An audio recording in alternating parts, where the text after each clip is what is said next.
By the end of 1914, the Western Front was locked into trench warfare, and, for the Allies, attacking the Ottoman Empire, knocking it out of the war, and opening up an ice-free supply route to Russia seemed to offer a way to end the stalemate. The crumbling Ottoman Empire had allied itself with the Central Powers, hoping to regain former territories in the Balkans and North Africa. Its attacks on British-ruled Egypt failed, and the Allies turned their attention to the Straits of the Dardanelles, hoping to force them open through naval power and capture Constantinople, the Ottoman capital. The naval bombardment in March 1915 nearly succeeded. The French and British navies pounded the shore fortresses to the edge of destruction, but then disaster struck. 3 Allied battleships hit mines and sank.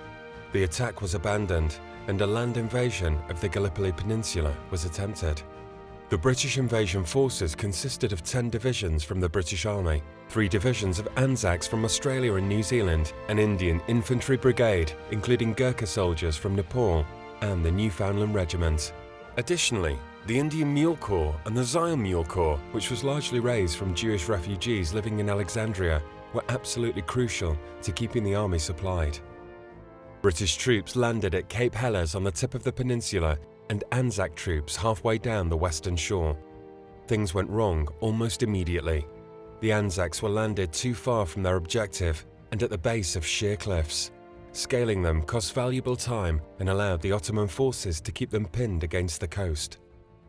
Though the Anzacs held their cliff-top positions tenaciously and the British made several attempts to break out, they were contained by the Ottoman troops. As the summer heat and deaths from heat stroke and disease mounted, an attempt was made to open a third front at Suvla Bay, but this too ended in failure.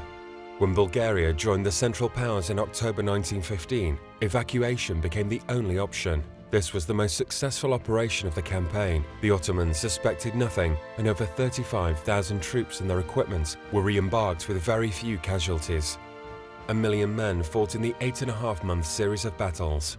Overall casualties were high.